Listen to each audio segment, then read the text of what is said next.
ഇന്ന് പൂക്കളല്ല, അതിന് പകരമായിട്ട് നമ്മുടെ വീടിൻ്റെ ബാക്കിലെ ഗാർഡനിൽ ഒന്ന് ഇറങ്ങി വന്നിരിക്കുവാണേ. അപ്പോൾ നിങ്ങൾ വിചാരിക്കും ഇത് എന്താണെന്നത്. ഇത് നാട്ടിലുള്ളവർക്കൊന്നും അത്ര പ്രാധാന്യം ഉണ്ടാവില്ല.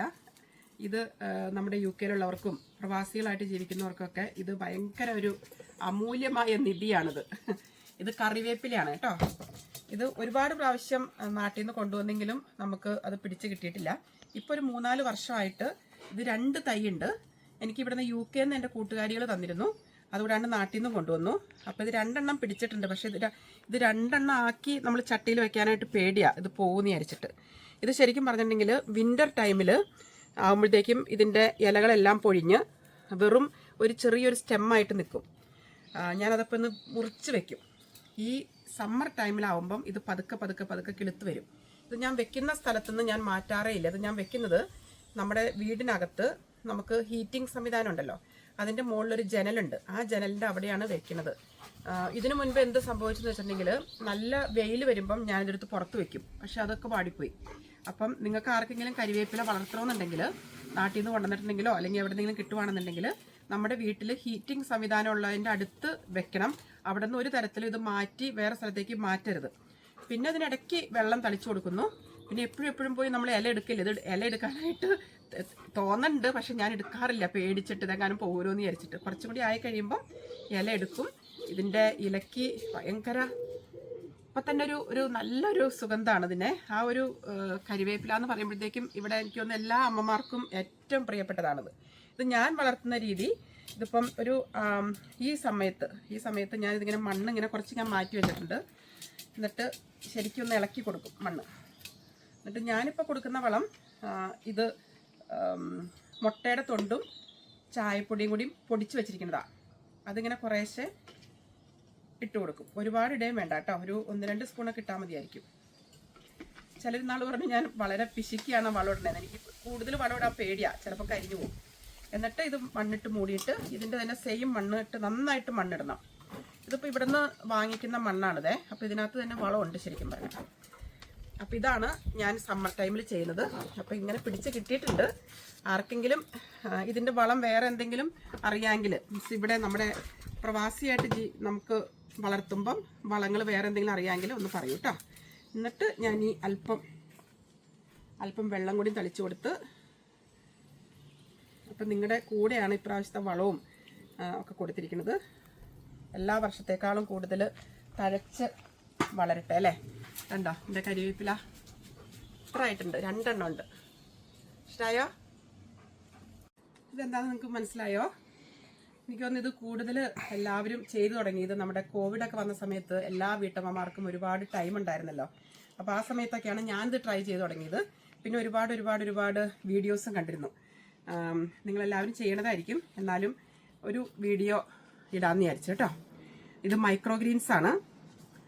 ഇത് നമ്മുടെ പച്ചപ്പയറില്ലേ, അതിൻ്റെ മൈക്രോഗ്രീൻസാണിത്. ഇത് രണ്ടും അതാണ്.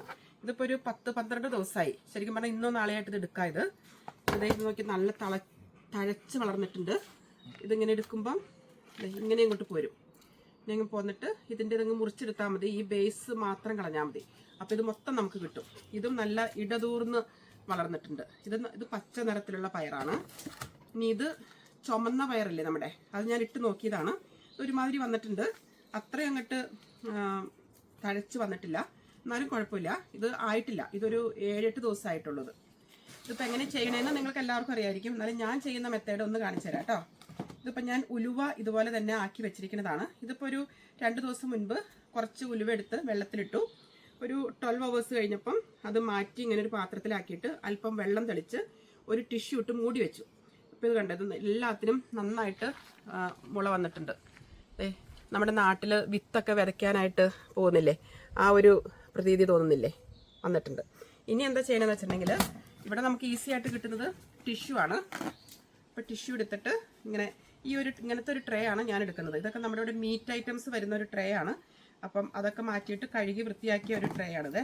എന്നിട്ട് അതിനകത്ത് ഇങ്ങനെ ടിഷ്യൂ ഇതിങ്ങനെ അങ്ങ് വെച്ച് കൊടുക്കും. എന്നിട്ട് എൻ്റെ ഇതാണ് കേട്ടോ, ഇത് ഞാൻ ഇങ്ങനെ ചെയ്യുമ്പോൾ അതൊക്കെ വരാറുണ്ട്. അല്പം വെള്ളം തെളിച്ചു കൊടുക്കും ആ ടിഷ്യൂവിൽ, അതൊന്ന് ഡ്രൈനെസ് മാറാനായിട്ട്.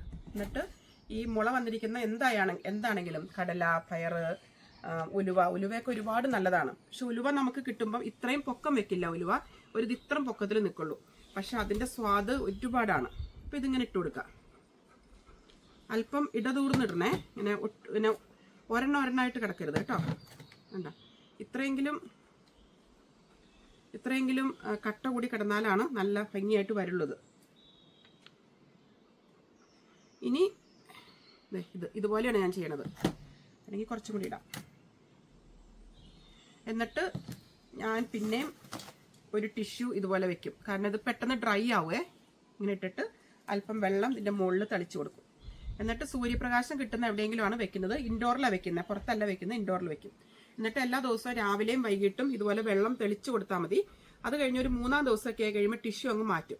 അപ്പോൾ ഇത് ഒരുമാതിരി ഇങ്ങനെ വളർന്നു വന്നിട്ടുണ്ടാവും. പിന്നെ ഒരു വിത്തിൻ 10 to 12 ഡേയ്സിനുള്ളിൽ ഇതുപോലെ തന്നെ ഇതിൻ്റെ അതങ്ങ് മൊത്തം പൊക്കിയെടുത്തിട്ട് അതിൻ്റെ ആ ബേസ് മാത്രം, ആ വേര് മാത്രം മാറ്റിയിട്ട് ഇതെടുത്ത് ഞാൻ തോരൻ വെക്കും. പിന്നെ അല്ലെങ്കിൽ മുട്ട പൊരിക്കുന്നതിലിടും. തോരൻ വെക്കുന്നത് വളരെ എളുപ്പമാണ്. അല്പം ചുമന്നുള്ളി ഉണ്ടെങ്കിൽ നല്ല ടേസ്റ്റ് ആയിരിക്കും. ചുമന്നുള്ളിയും വെളുത്തുള്ളിയും കരിവേപ്പിലയും കൂടി നമ്മുടെ കല്ലിൽ ചതച്ചിട്ട് കടുക് വറുത്തതിന് ശേഷം അതിടുക. അല്പം മഞ്ഞപ്പൊടിയും മുളക് പൊടിയും മാത്രം മതി അതിന്. എന്നിട്ട് ഇതിട്ട് അല്പം ആവി കയറിയാൽ മതി. ഒരു പിടി തേങ്ങയും കൂടി ഇട്ടാൽ സൂപ്പറാണ്. ഉപ്പിട്ട് ഇളക്കി കഴിച്ചാൽ അടിപൊളി. പിന്നെ ഇത് നമുക്ക് വളർത്താൻ എളുപ്പമാണ്. നമ്മുടെ നാട്ടിലൊക്കെ ആണെങ്കിൽ ചീരയും കാര്യങ്ങളൊക്കെ നമ്മുടെ പറമ്പിലുണ്ടാവുമല്ലോ. അപ്പോൾ ഇവിടെ അതിനുള്ള സൗകര്യങ്ങൾ എല്ലാ മാസങ്ങളിലും ഇല്ലാത്തത് കൊണ്ട് നമ്മൾ ഇങ്ങനെയൊക്കെ ചെയ്യുമ്പം ഇതിനൊരുപാട് അയൺ കണ്ടന്റ് ഉണ്ട്. നമ്മുടെ ശരീരത്തിന് നല്ലതാണ്. പിന്നെ ഒരു നേരത്തെ കറിയാവും. ഇലക്കറികൾ ഒരുപാട് നല്ലതാണല്ലോ. അപ്പോൾ നിങ്ങൾക്കും ഇതുപോലെ ട്രൈ ചെയ്യാം. നിങ്ങൾ ആരെങ്കിലും ഇത് ട്രൈ ചെയ്തിട്ടുണ്ടെങ്കിൽ ഒന്ന് കമൻറ്റ് ചെയ്യണം. അതല്ല ഇനി ട്രൈ ചെയ്യാൻ ഉദ്ദേശിക്കുന്നുണ്ട്, നിങ്ങൾക്ക് എന്തെങ്കിലും ഡൗട്ട് ഉണ്ടെങ്കിൽ എന്നോടൊന്ന് ചോദിക്കണേ. ഇഷ്ടമായോ? ഗാർഡനിൽ വന്നു കഴിഞ്ഞപ്പം ഞങ്ങളുടെ എന്താ പറയുക, കണ്ണൻകുട്ടനും ഉണ്ട് ഞങ്ങളുടെ കൂടെ. അവൻ എൻ്റെ കൂടെ ഇങ്ങനെ ഹെൽപ്പ് ചെയ്യാനായിട്ട് വന്നിരിക്കുവാണ്. അവനെല്ലാം അറിയണം, എന്തൊക്കെയാണ് നമ്മൾ ചെയ്യണമെന്ന് എല്ലാം അറിയണം അവന്. നമ്മൾ പുറത്ത് ഒരുപാട് വീഡിയോസ് എടുത്തായിരുന്നല്ലോ അസീലിയയുടെ. നമ്മുടെ വീട്ടിലുണ്ടായ അസീലിയാണ്. നിങ്ങളെ ഒരുമിച്ചാണ് ഞാനിത് നട്ടത്. ഓർക്കുന്നുണ്ടോ? ഹസ്കിൻസിൽ പോയി എനിക്കൊന്നൊരു 2 months ഒക്കെ ആയി കാണും ഇത് നട്ടിട്ട്. ഇത് നോക്കിയത് വന്നേക്കണം. നോക്കിയേ, ഇത് എന്തൊരു ഭംഗിയായിട്ട് വന്നേക്കണം. നോക്കിയേ, മൊത്തം നല്ല പേളൊക്കെ ഉണ്ട് അതിനകത്ത്, നല്ല പേളൊക്കെ ആയിട്ട്. ഇത് കടും ചുമപ്പല്ല, ഒരു സൈസ് ഓറഞ്ചും ചുമപ്പിനും ഇടയ്ക്കുള്ള ഒരു പൂവാണിത്. പക്ഷെ നല്ല ഇടതൂർന്ന് ഭംഗിയായിട്ട് വന്നിട്ടുണ്ട്. നിങ്ങളുടെ ഒപ്പം നട്ടതുകൊണ്ടായിരിക്കാം ഇതിന് ഇത്ര സൗന്ദര്യം.